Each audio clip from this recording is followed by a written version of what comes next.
Welcome back, True Seeker. In the headlines, legendary horse trainer Dwayne Lukas dead at 89 shortly after the Kentucky Derby. In fact, 56 days after the Kentucky Derby, a big number with that event.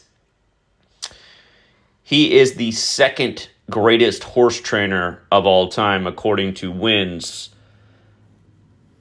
in the Triple Crown events. Of course, Bob Baffert is number one, who's become an infamous name. But look at the ritualism here.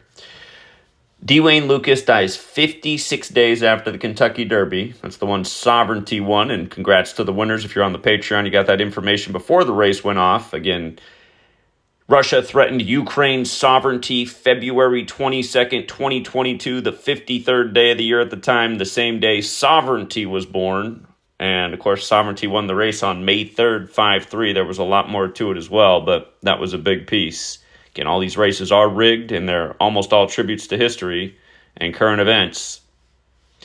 But anyway, he's dead 56 days after the Kentucky Derby, and he's dead on the first of the last 187 days of the year. And in Gematria, the alphabetic order in numerology, Kentucky Derby equates to 56, just like Society of Jesus. Remember, they run the show. They gave us the calendar and the language, and they control these rigged sports events. Don't even remind me what they did with Medina Spirit.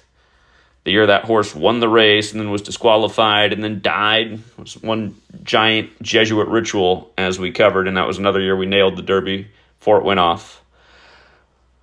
But yeah, again, these are big numbers with the Jesuits. Kentucky Derby and Society of Jesus also equate to 187 when you run the alphabetic order in reverse. If you're new here, there are 4 base ciphers of the English language: the alphabetic order, the reverse alphabetic order, and both orders with numerology applied. But just think about how perfect this is. The Kentucky Derby, the biggest racing event of the year in horse racing, the second greatest trainer of all time when it comes to the Triple Crown events, which lead off with the Kentucky Derby. It's quite specific. The news broke one day after his passing, which was June 29th. That's the 180th day of the year. Horse racing equals 180. So what a day to be announced dead. In light of the Jesuits, he died 228 days after the leader of the Society of Jesus' birthday. United States of America equals 228, as does death. And the United States of America is interesting because the horse that he had in the Derby this year was American Promise. That was Dwayne Lukas's horse, American Promise. For another familiar pattern, from the date of death to his upcoming birthday was a span of 67 days. His full name is Darrell Wayne Lukas, which equates to 67.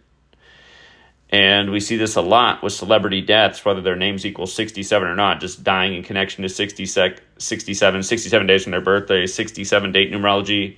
Remember, human sacrifice equates to 67, as does blood sacrifice. And again, I mean, if you're stumbling across this video and you think this is all coincidental, you should stick around, because this is what's going on all the time in the world of entertainment with these suspicious deaths that really do come rapidly in the world of entertainment. And again, nobody's going to question the death of an 89-year-old, but you look into these things and you say, maybe Dwayne Lukas could have lived a bit longer. It says, Dwayne Lukas, the Hall of Famer who became one of the most accomplished trainers in the history of horse racing and a face of the sport for decades, has died. He was 89. His family said Sunday that Lukas died Saturday. That was June 28th. 6 and 28 are the first 2 perfect numbers. The big sports event that day was UFC, and the top fight, the guy stayed perfect. Pretty easy call, because they pay tribute to perfection every year on 6/28. It's also that puppet Elon Musk's birthday. He died at his home in Louisville, Kentucky. Kentucky, for the record, equals 43. Died in his 43rd week of life. So I hear sweet lady calling me.